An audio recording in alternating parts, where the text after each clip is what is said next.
everybody. David Lowry with Club Fantasci coming to you live from the Southern Hobby Supply Retail Expo in Nashville, Tennessee. Joining me right now is Luke Warren from NorthStarGames, and we're going to look at Evolution Climate. So, this is not a step up, but this is a completely different game from the base game of Evolution, right?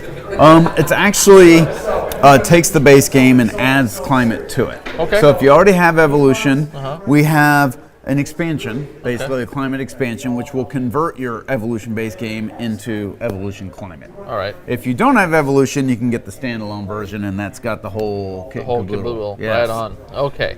So, but this does not have the. Does this have the other expansion? The flight? No, Yes. no. Okay. Flight doesn't work with climate. Flight works with the base game. Okay. So if you have regular Evolution, you can get flight, and you can get climate, and then they'll both work separately with the base game. Awesome. All right. So, explain a little bit about what we're looking at. Okay, so if you're not familiar with Evolution, it's a game where you take a generic species and you evolve it using these cards. Right. You play cards. So sometimes you can play cards as traits.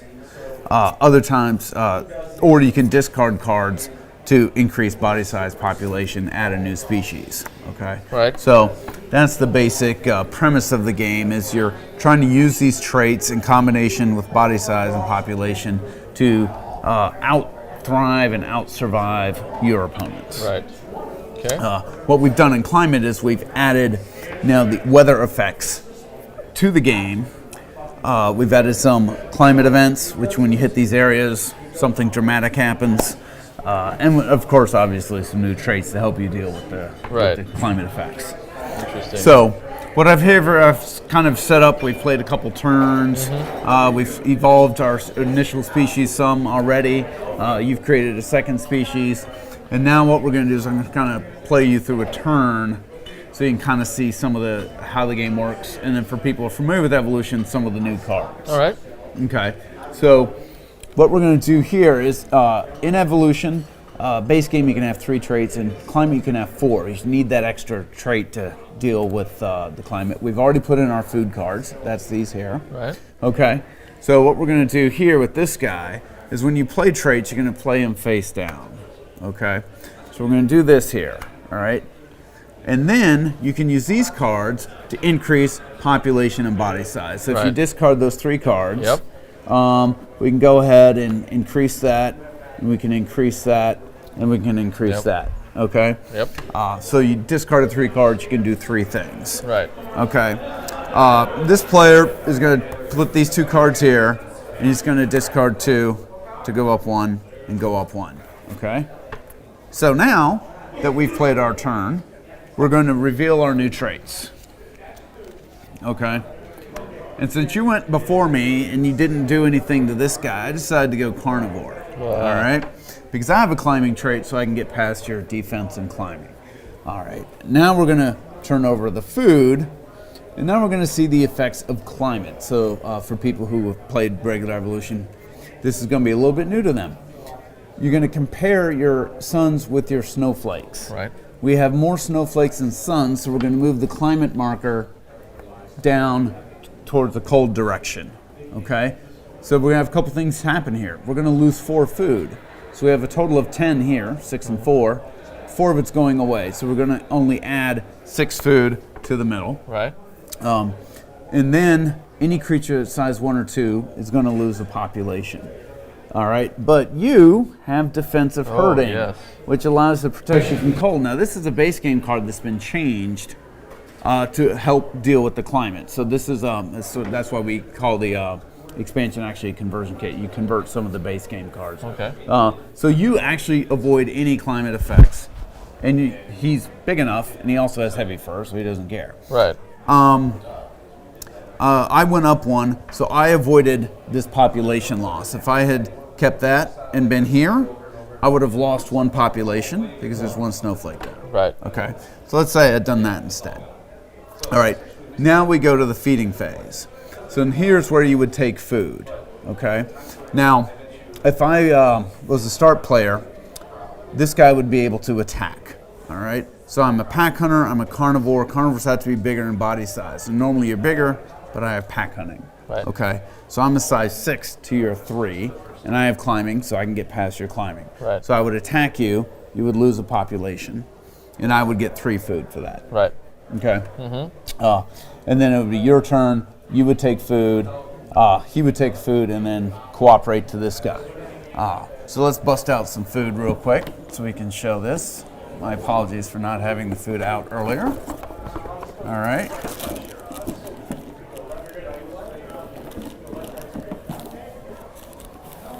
Just leave that right there. Okay.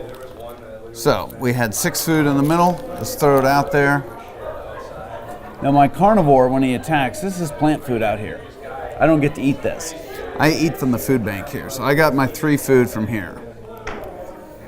Now your turn, you would take a food and then cooperate to this guy. But he forages, so he takes a second one. All right? Right. In addition,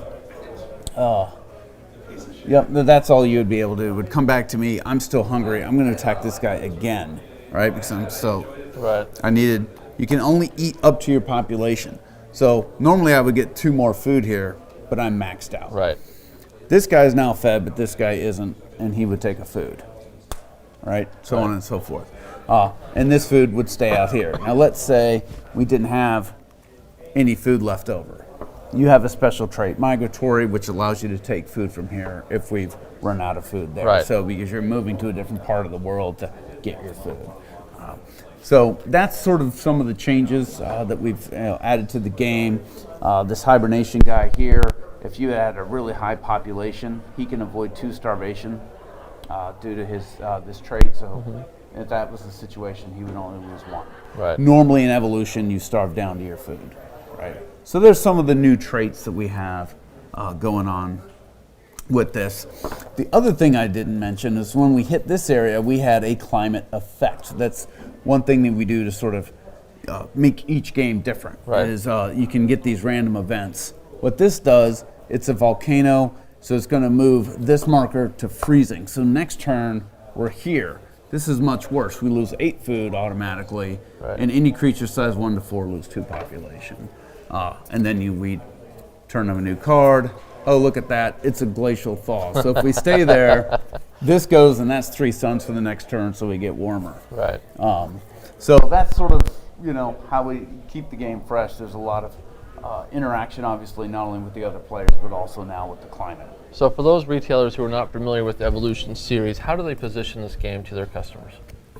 Well, this is not mechanically that much different than regular Evolution, but it's a lot harsher in the sense that the climate is basically out to kill you. Right. As you can see by this situation here. So it's really ideal for your more alpha gamers, your people who really want a heavy strategy game. This is more ideal for them. Okay. Whereas your entry-level gamers, the regular Evolution is probably a better bet. Yes. Kind of start, get used to the system, and then get the expansion and move into the climate after you've got a couple games of Evolution under your belt. Awesome. So now, is this available to the retailers now? Yes, it just hit stores November 1st. This version is $60, and then the expansion is $30. Awesome. So this is Evolution Climate from Brand NorthStar new, Games. yep. Brand new, looking good. Great artwork as always. Looks like you had the same artist, I think, maybe do this? Yes, same artist.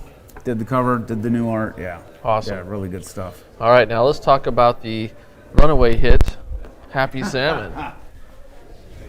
It's a whole lot of action in a small fish pouch. That's right. This game is going gangbusters. It's hard to keep it in stock. It's $15. It's got an awesome package. You can actually hang it from the zipper here, so the stores can merchandise it that way. Nice. It fits in your purse. It's a good stocking stuffer.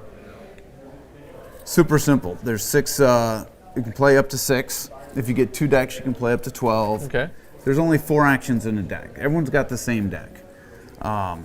There's a high five. Everybody knows what a high five is, right? We do the high five. Bam. All right. A pound it. We do a little fist bump. Okay.